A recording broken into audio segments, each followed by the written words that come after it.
When digital restoration expert Dr. Sarah Chen magnified the 1899 glass plate photograph to 4,000% in 2019, she felt her breath stop in her throat. For 120 years, anyone who saw that picture believed it was nothing more than a simple Victorian portrait. A woman and a young girl standing in a garden, hands gently clasped. A mother and her daughter. A soft, innocent moment from a harsh era. But the enhanced scan told a completely different story. Because the woman in that photograph had been dead for 3 weeks when the shutter clicked. What the world thought was a quiet family portrait was actually the first piece of evidence in one of the darkest crimes in Victorian England. And the little girl holding that hand, the only living soul in the picture, had no idea she was smiling beside a corpse. Before the world learned the truth, the tragedy began with something ordinary, something easy to ignore, a smell. It was August 15th, 1899, in the cramped, sweat-soaked Whitechapel district of London. The same neighborhood that still whispered the name Jack the Ripper, more than a decade after his last kill. But this odor was different. It was sweet and rotten at the same time, like fruit left to rot in the summer sun. But beneath that sweetness was the unmistakable, suffocating weight of something far more sinister. The smell of decomposing flesh. For 3 long weeks, Mrs. Eleanor Blackwood, the tenant living above the tiny ground-floor flat at 47 Thrall Street, tried to ignore it. The buildings were overcrowded, poverty was everywhere, and foul smells were considered part of life. But this smell felt wrong. This smell felt personal. And what frightened Mrs. Blackwood even more was the silence. No footsteps, no voices, no movement. Only once, late at night, she swore she heard a child's voice murmuring from inside the flat. But never the mother. Finally, on the morning of August 15th, she walked to the police station and said, "Constable, something is very wrong on Thrall Street. 3 weeks of that smell, and I haven't seen Miss Hartley or the little girl even once." Constable William Morris, accompanied by Sergeant James Peaton, arrived at the address around 10 a.m. and knocked on the door. No answer. They knocked harder, the smell drifting through the cracks like a living thing. The hallway was narrow and dark, the air thick enough to taste. Then, from behind the door, a tiny voice answered, soft, confused, and heartbreakingly innocent. "Mama says we can't open the door." The constables froze. Sergeant Peaton steadied himself and asked, "Where is your mama, sweetheart?" The little girl replied calmly, "She's right here. We're holding hands." The men exchanged a look of dread. The smell. The silence. The child's voice. Peaton backed up, braced himself, and slammed his shoulder into the door. On the second try, the old wood splintered apart. The door swung open, and what they saw inside would haunt them until their dying days. The entire flat was one single room, dark, filthy, suffocatingly hot. Only one grimy window faced the alley. In the center of the room stood a little girl, Emma Hartley, 7 years old, wearing a once white dress, now stained and yellowed. Her blonde hair was matted, her cheeks hollow, her skin stretched thin over sharp bones. And she was holding someone's hand. A woman sat beside her in a wooden chair, head tilted, eyes open, skin gray, green, and peeling, flies crawling across her face in a slow, patient feast. The mother, dead. Long dead. The room was a tomb. Emma looked up at the officers with wide, trusting eyes and whispered, "Mama's been very tired. She needs to rest. We've been waiting for her to wake up." Constable Morris stumbled backward into the hallway and vomited. Sergeant Peden forced himself to kneel beside the child. "Sweetheart, how long has Mama been resting?" Emma thought for a long moment, counting on her fingers, trying so hard to be precise. Finally, she said, "Since my birthday. She told me not to let go of her hand, so I didn't. I've been very good. 3 weeks. 3 weeks alone with a corpse. 3 weeks in that room, holding that cold, stiffening hand, whispering to someone who could never answer. And yet, for Emma, Mama was simply sleeping. What no one realized, not yet, was that this tragedy was only the beginning. Because 2 days earlier, on August 13th, someone had come to that flat. Someone who unknowingly walked past the closed door, past the smell, past the truth, and photographed a child holding hands with a decomposing body. A photograph that would one day horrify the world. A photograph that Dr. Sarah Chen would magnify in 2019 and discover a secret so impossible that Scotland Yard reopened the file after 120 years. But that comes later. For now, the door at Thrall Street hung open. The smell poured into the hallway. And the child who never let go finally looked down at her empty hand and began to scream. 2 days before the police broke down the door at 47 Thrall Street, a man had already been there. A man who unknowingly stepped into one of the darkest scenes in Victorian history and walked out believing he had simply completed routine work.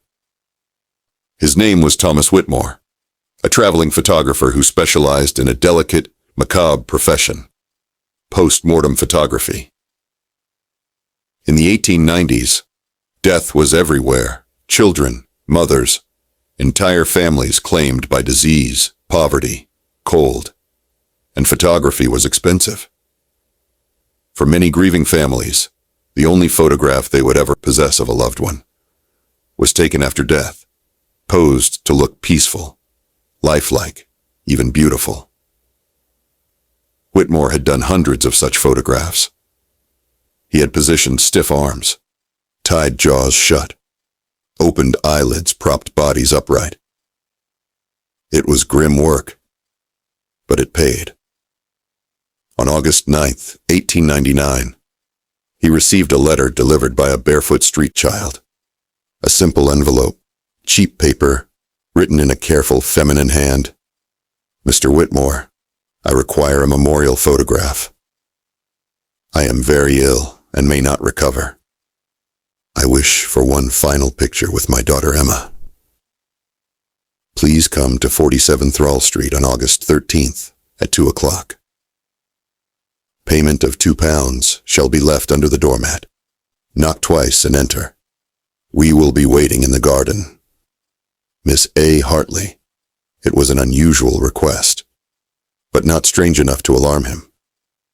Many dying mothers wanted one last photograph with their children, and £2 was generous more than he typically earned in a week.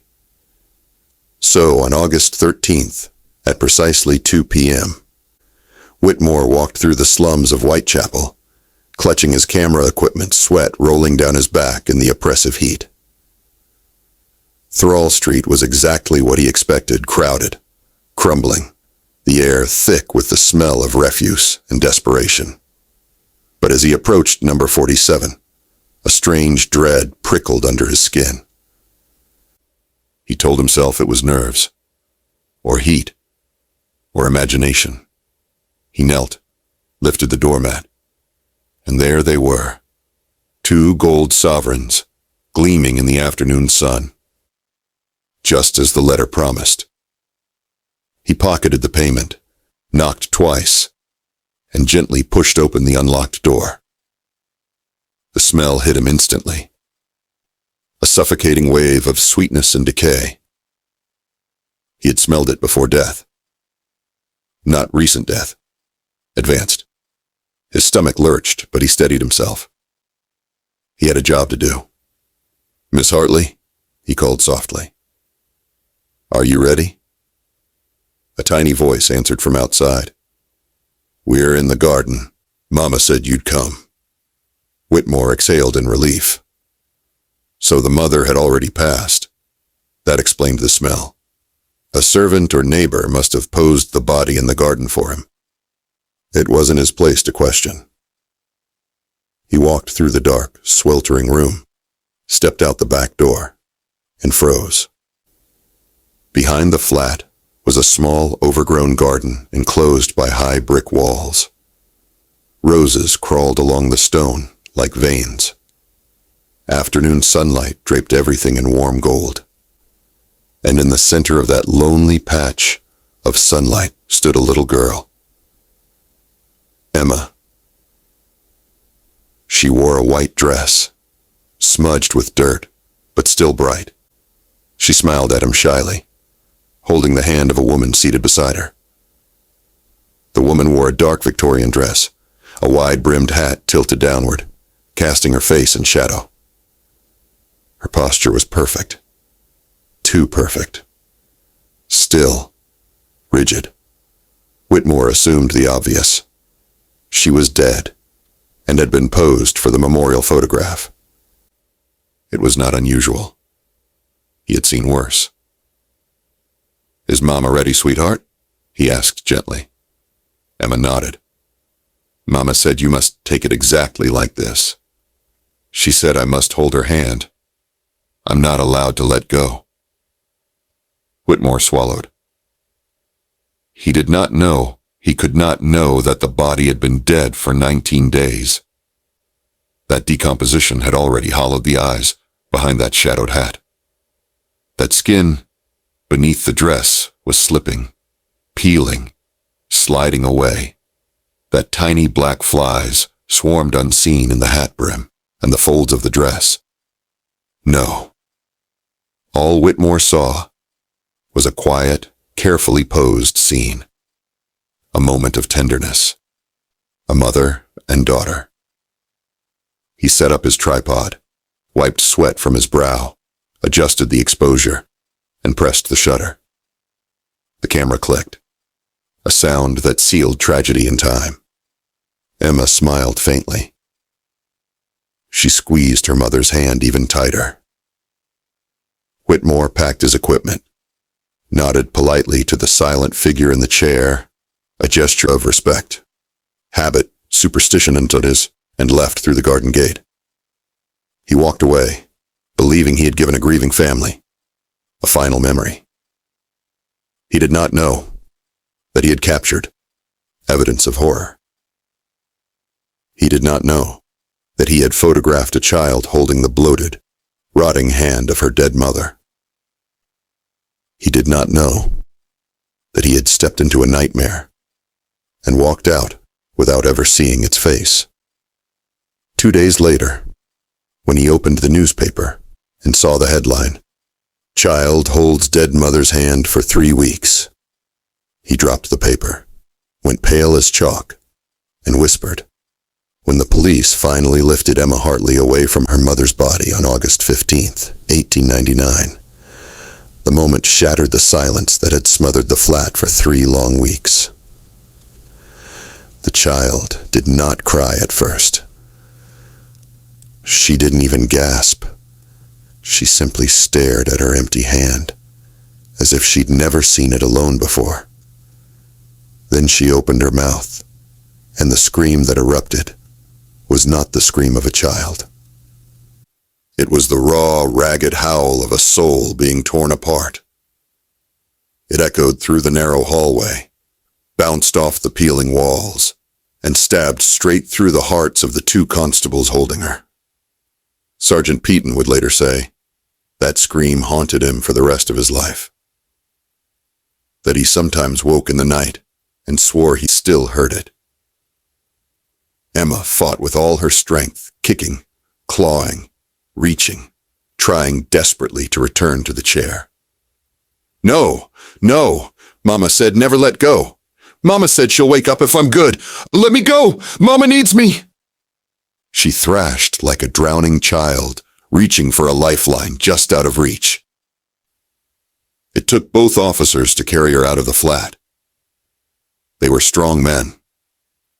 She was a malnourished 7-year-old. But grief gives impossible strength. Mrs. Blackwood, the neighbor who had first reported the smell, met them at her door, her hands trembling. "Oh, my poor angel," she whispered, as Emma was carried inside her flat. She tried to clean the girl up, combing mud and dried tears from her hair, trying to feed her warm broth, but Emma refused everything. She sat in a wooden chair, knees pulled to her chest, her hand clutched against her chest, as if still holding someone. She rocked back and forth, and whispered over and over, "I let go." Mama said not to. I let go. I wasn't supposed to. Every word was a knife twisting deeper. While Mrs. Blackwood tried to comfort Emma, the officers downstairs began to understand just how carefully this tragedy had been engineered. The flat was dark, except for weak light seeping through the grimy window. The air was thick not just with the humidity and stench of decay, but with something else. Silence. And intention. The kind of silence left behind when someone has planned something to the very last breath. Dr. Harold Greaves, the police surgeon, arrived shortly after. He covered his face with a vinegar-soaked cloth and approached the body cautiously. Within minutes, he confirmed what the constables already suspected.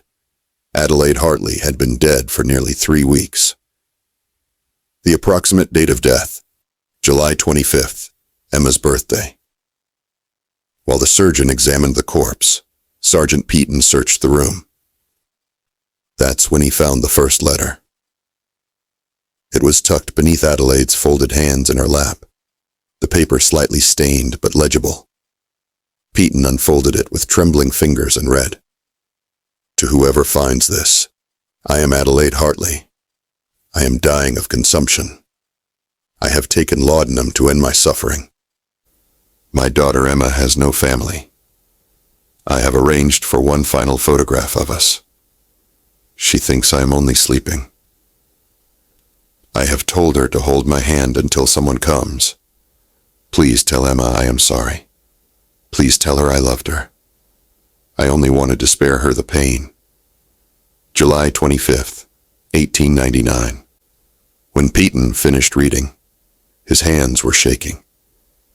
It was suicide, but it was also something more, something darker, something calculated. Adelaide had not simply given up her life, she had choreographed it. She had told her daughter to hold her hand, as decomposition slowly swallowed her body. She had timed the photographer's arrival for after her death. She had prepared the pose. She had left food for Emma just enough to keep her alive. She had planned every detail with chilling precision. And the hardest truth of all, Emma had obeyed her mother for all 19 days of decomposition. Through the smell, through the flies, through the heat, through the silence, she had held that decaying hand because she believed holding it was the only way Mama would wake up. Upstairs, Mrs. Blackwood watched the girl in horror and heartbreak. Emma still rocked, her fingers curling and uncurling around an absent hand. She whispered again, barely audible. "She told me to be a good girl. Mama said never let go, so she wouldn't be lonely in the dark." Downstairs, Sergeant Peaton closed Adelaide's eyes, looked at the lifeless room, and realized with cold dread, this was not simply a suicide. This was a ritual of love, a ritual of despair, a ritual of control.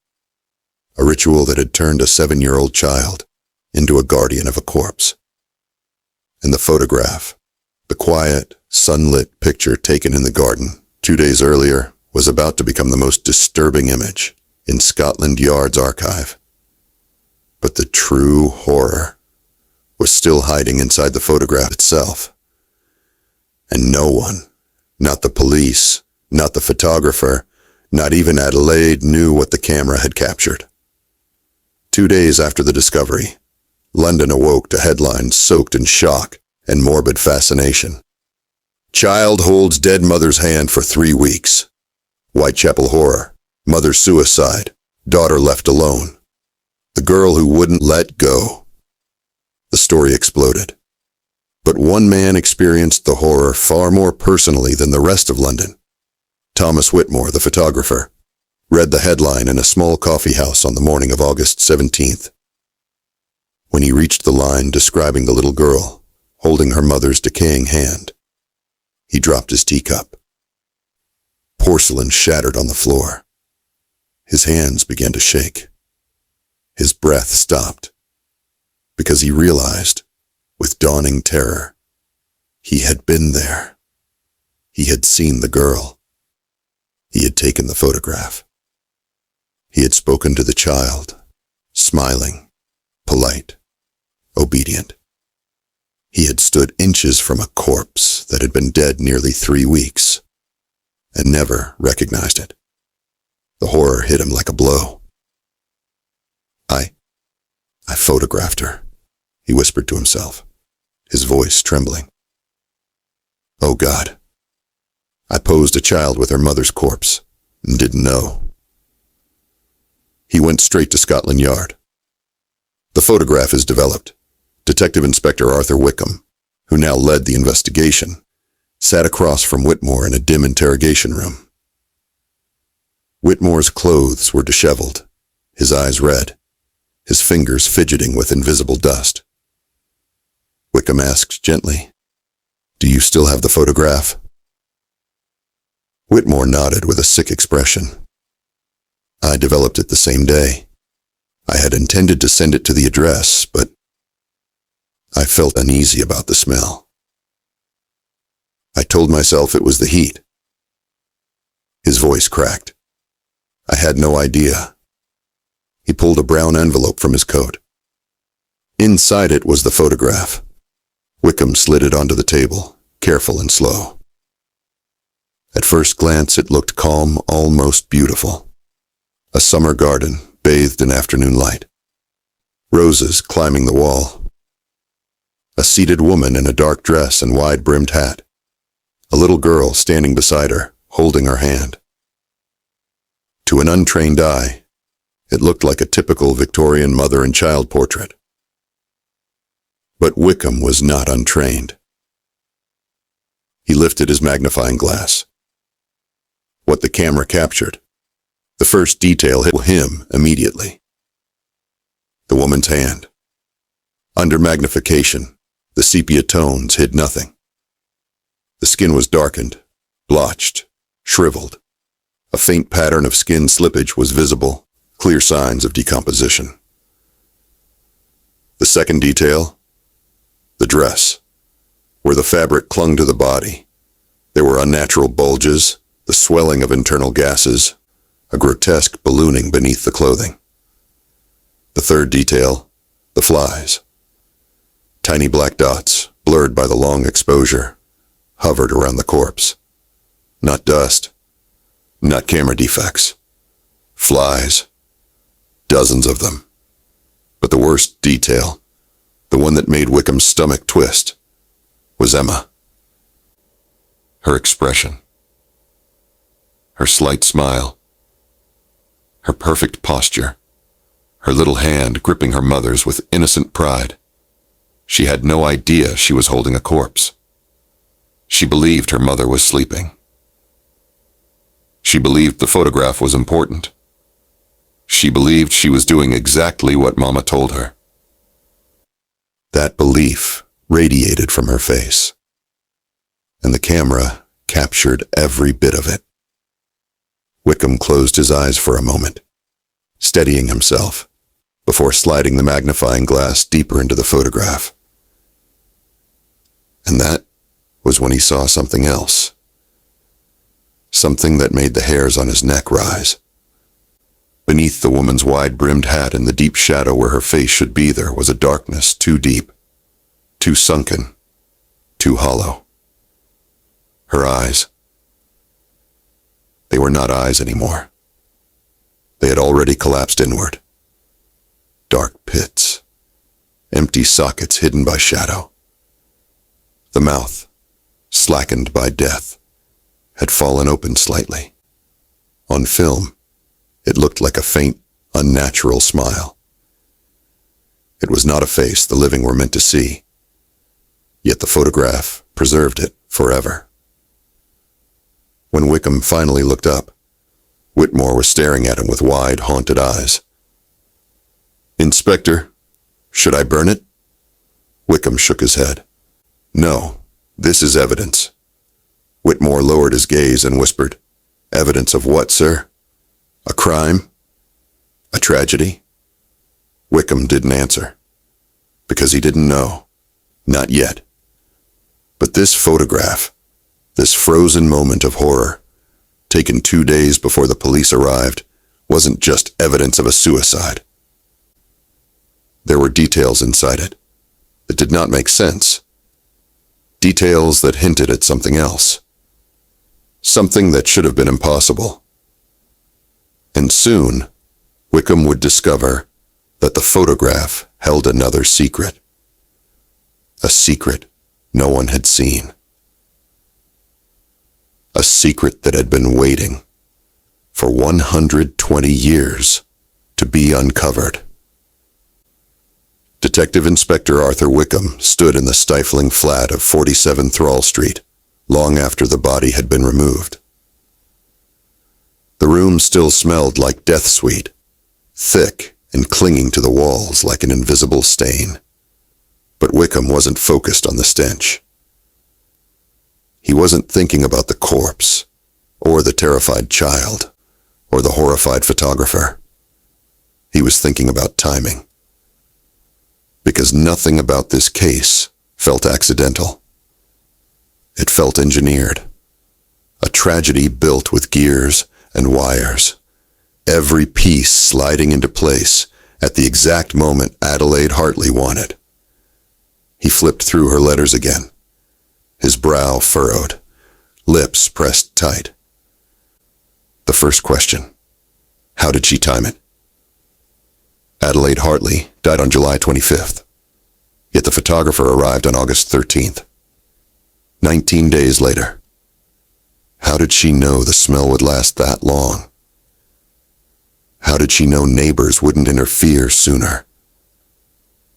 How did she know the body wouldn't collapse in the heat, or that Emma wouldn't run for help, or that some stranger wouldn't break in? Every detail had been arranged with eerie precision. Wickham felt a cold weight in his stomach as he read her handwriting. It was neat, controlled, almost elegant. Not the writing of a woman in panic, but a woman with a plan. A woman who wanted her daughter to remain by her side, even as her flesh decayed. A woman who prepared her own corpse for a photograph she would never see. A woman who understood decomposition with frightening accuracy. The laudanum purchases. He dug through pharmacy logs in Whitechapel. The records shocked him. July 10th. Adelaide purchased a small vial of laudanum. July 12th. She bought another from a second chemist. July 14th. A third purchase under a false name. July 17th. A fourth. She had gone to 4 different chemists across London to avoid suspicion. 4 vials. Enough to kill her instantly. A deliberate overdose, meticulously prepared. The money she didn't have. On July 15th, she visited a moneylender on Gunthorpe Street.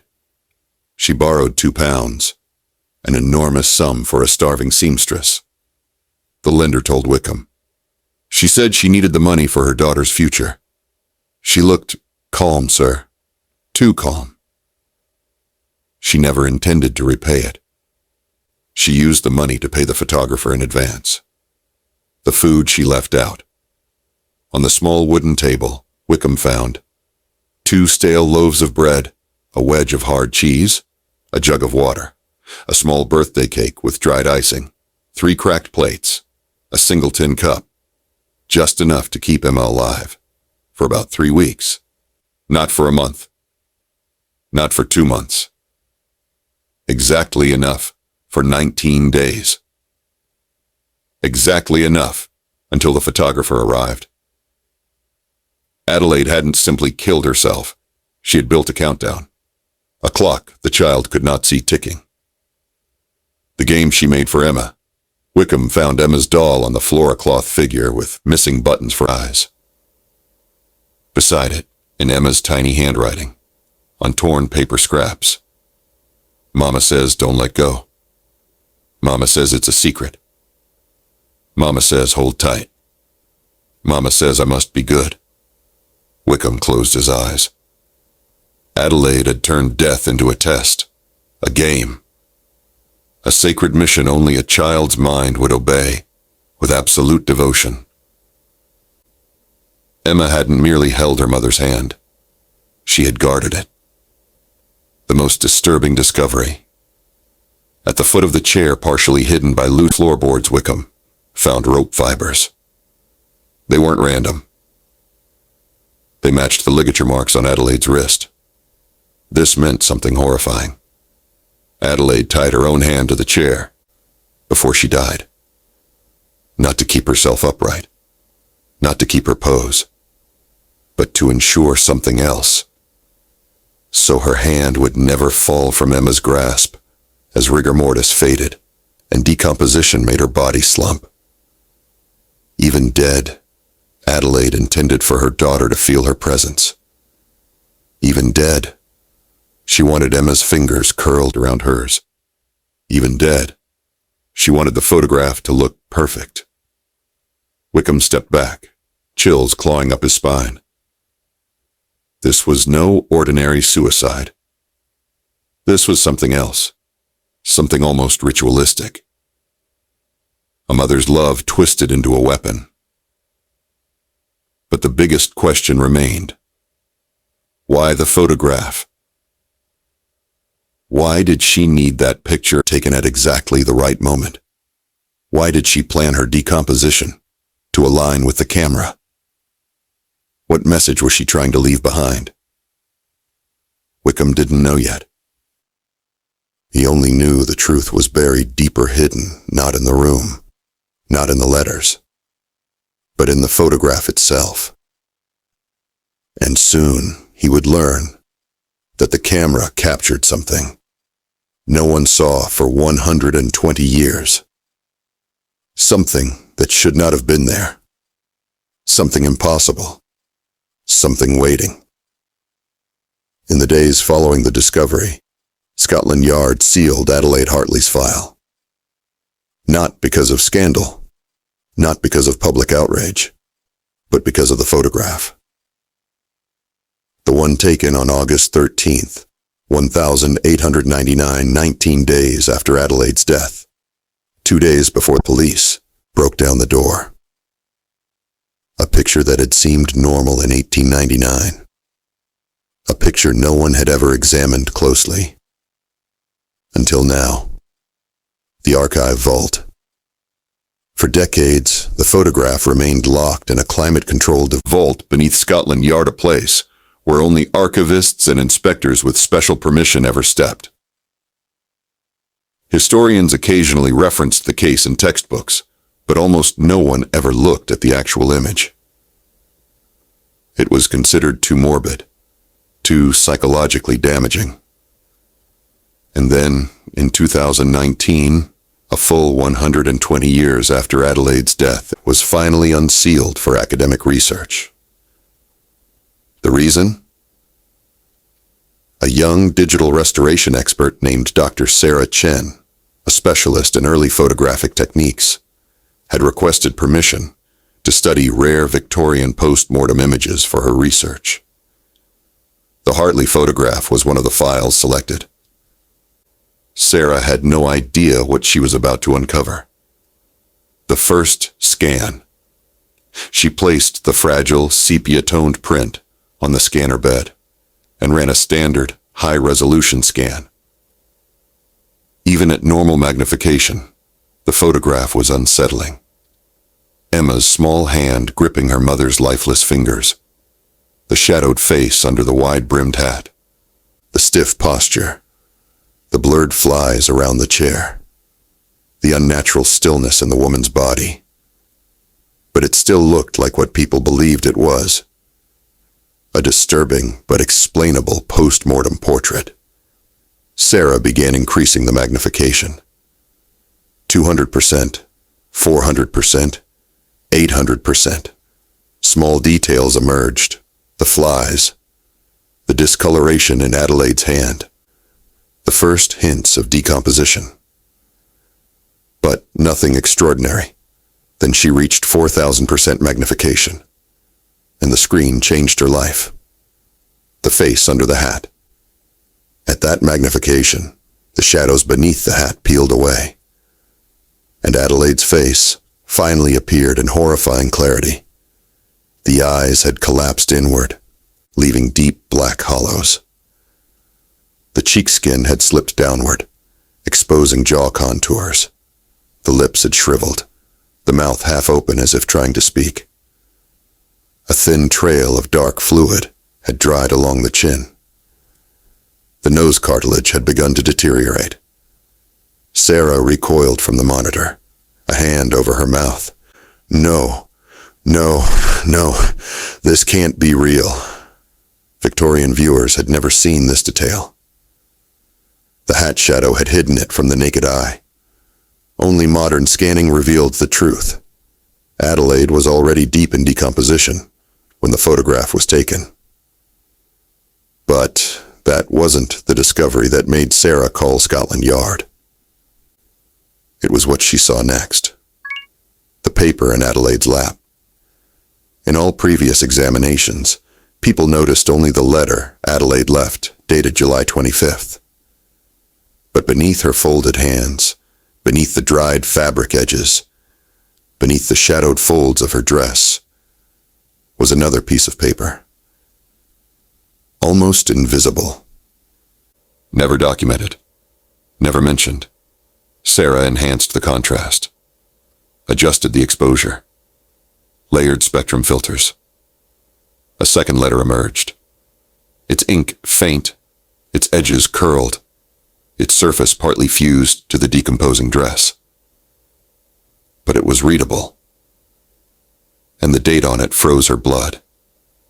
August 12th, 1899. 17 days after Adelaide's death. A letter written 24 hours before the photograph. A letter written after decomposition had already ravaged the body. A letter no living person should have been able to place. Sarah stared at the date for a long time, her hands shaking.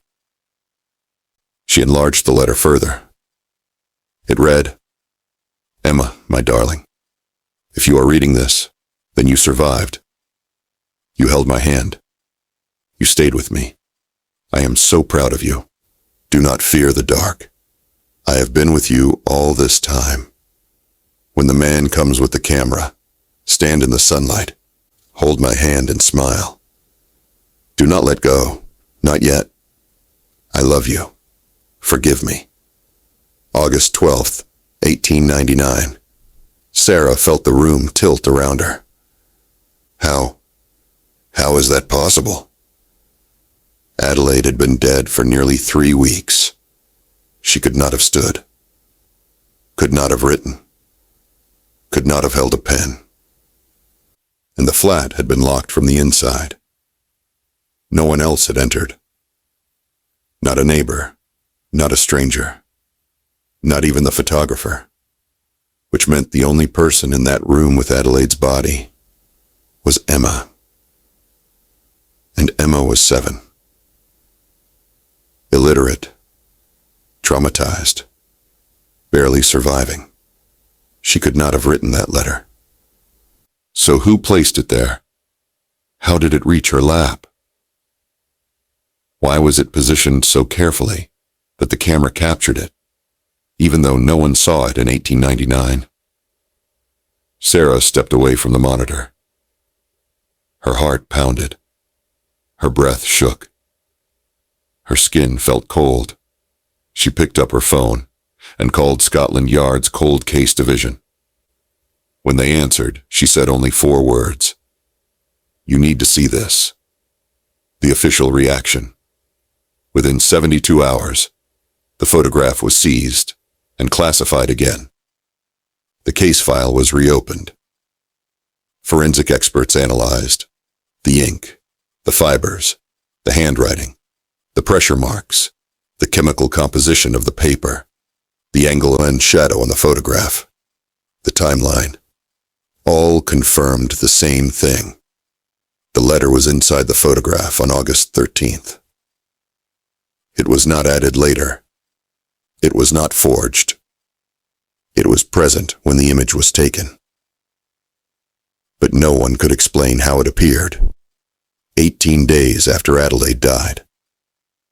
The official record was updated with a chilling classification tour.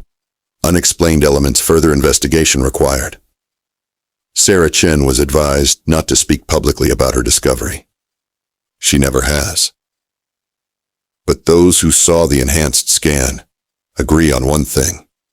Something else was in that flat, with Emma and Adelaide's body. Something that placed the letter. Something that ensured the photograph would be taken. Something that wanted to be seen. Something that wanted the final moment captured forever.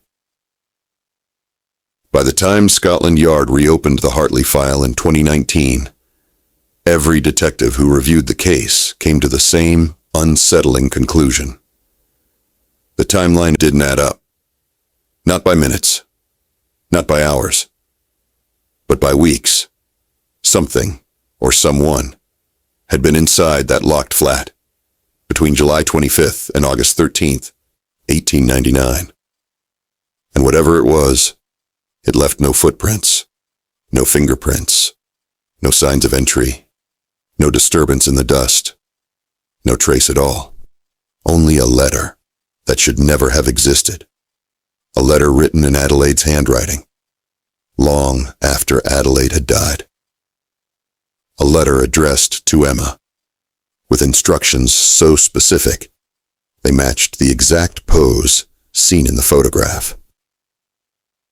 Detective Inspector Wickham had suspected something unnatural even in 1899, but back then the evidence was too fragile, too strange, too impossible to present.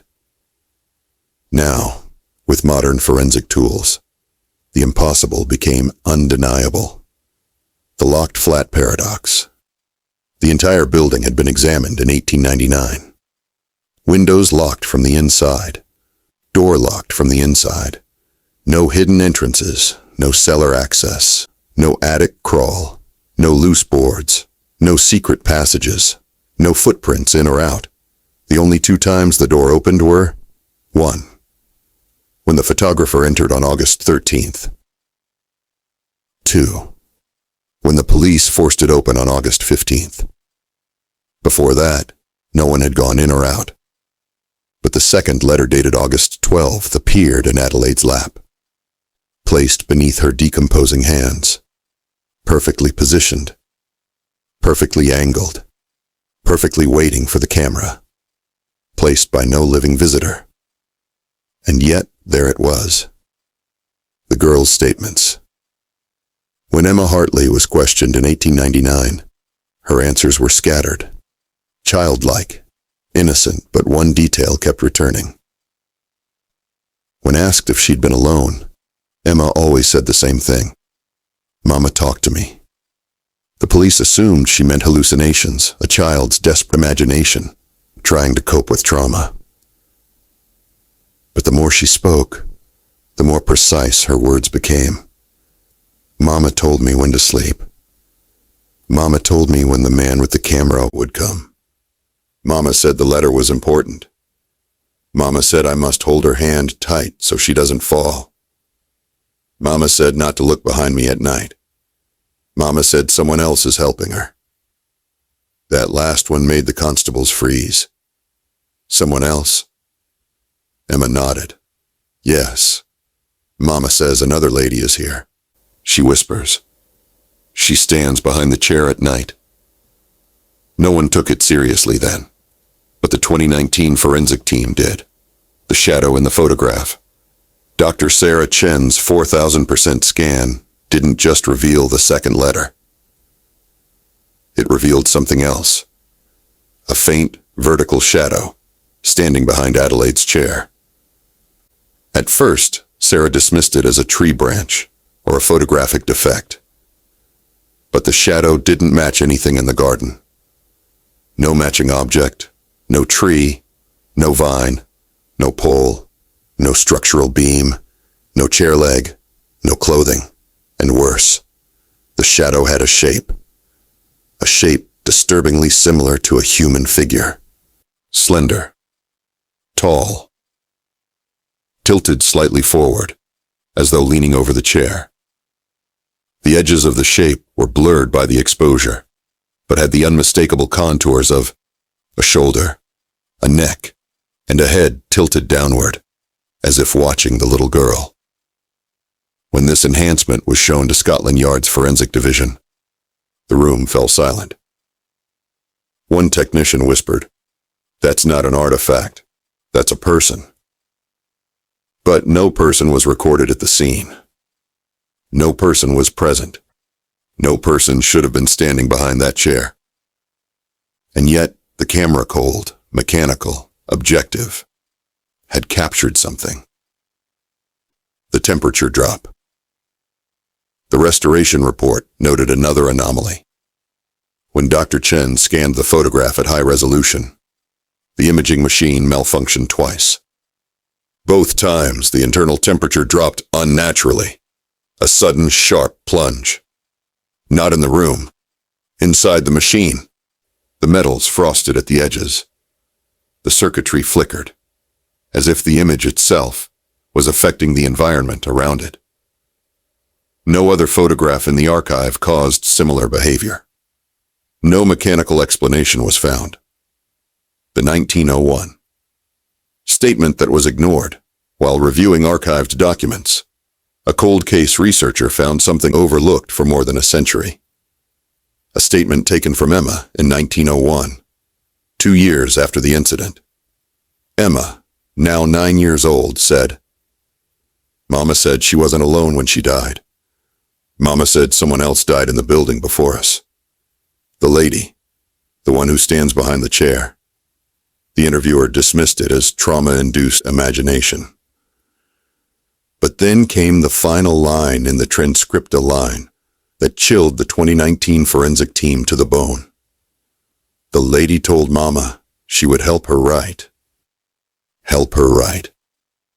On August 12th, 17 days after Adelaide was dead.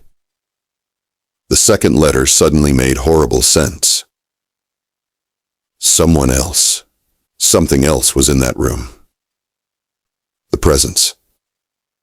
Even in 1899, neighbors whispered that the flat was cursed. Before Adelaide and Emma lived there, another woman, a seamstress named Margaret Wolfhat, had died in that same room.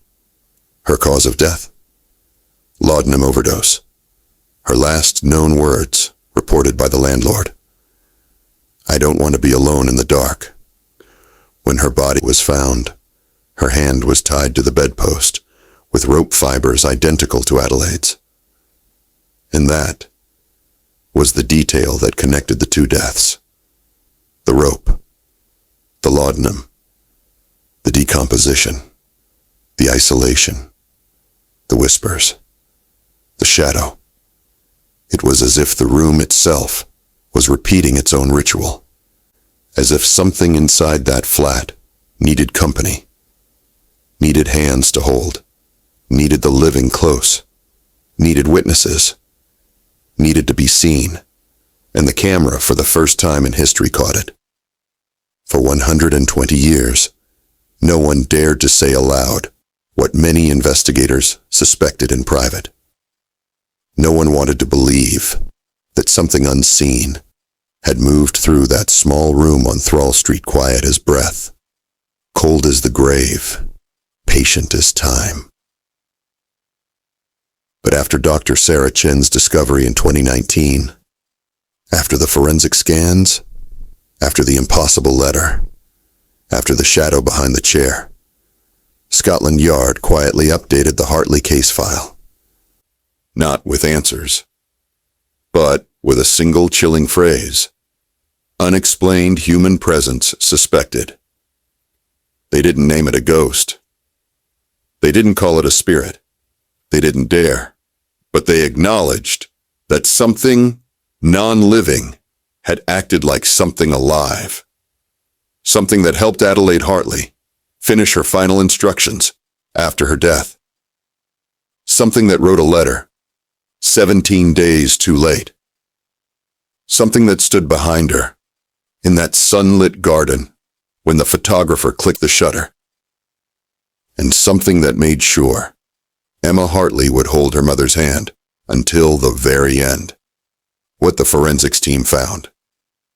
When experts reanalyzed their photo in 2019, they noticed a pattern around Adelaide's body, a faint, swirling distortion, just barely visible on the original glass plate. It wasn't a photographic defect.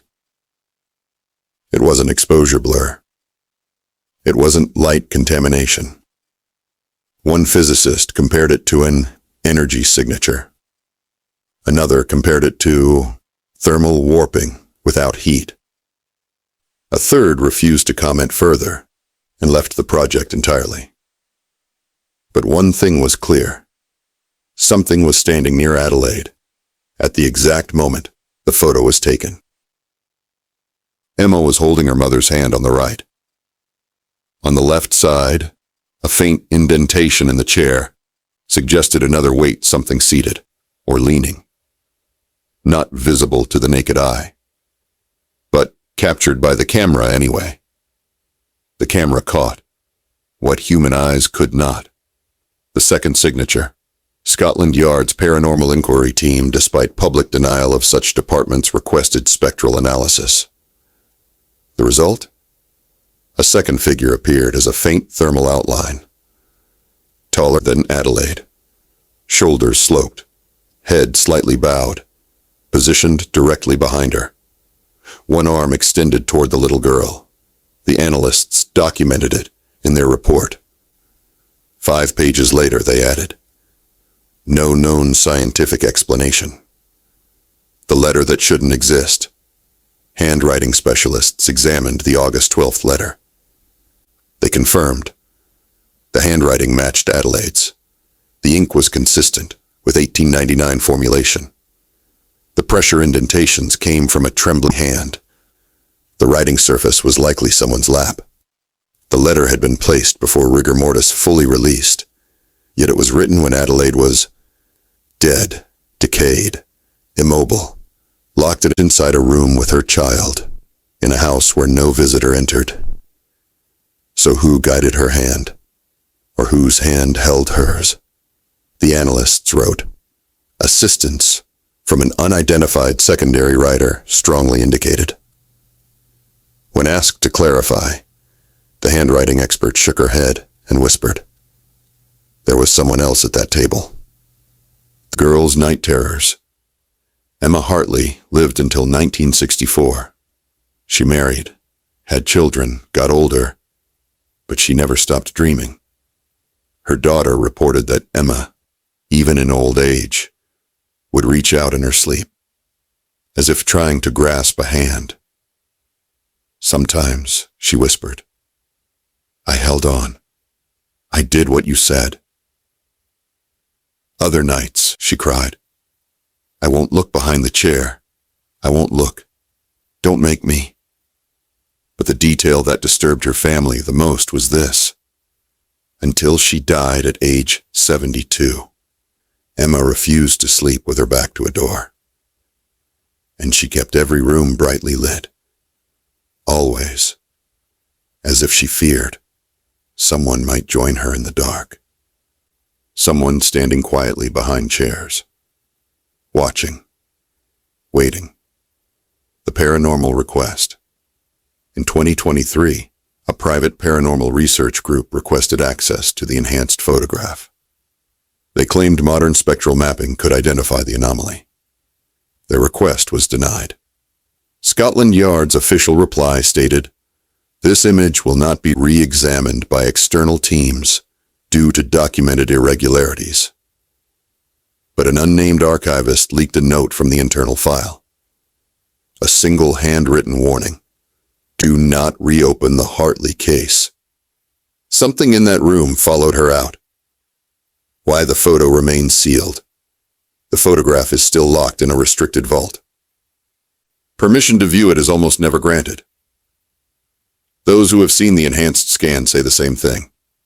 It feels like the woman in the chair isn't the only one being photographed. Something else is in the frame. Half seen, half formed, half there. A presence that used Adelaide's grief as an invitation. A presence that whispered to a dying woman as she tied her wrist to the chair. A presence that waited for Emma during every long night. A presence that helped a dead woman write one last message. A presence that leaned close behind the chair on the day the camera clicked. A presence that the photograph froze forever. The final line of the case file. In 2024, Scotland Yard added one final note to the digital archive. It is the last update. No further investigation is planned. It reads,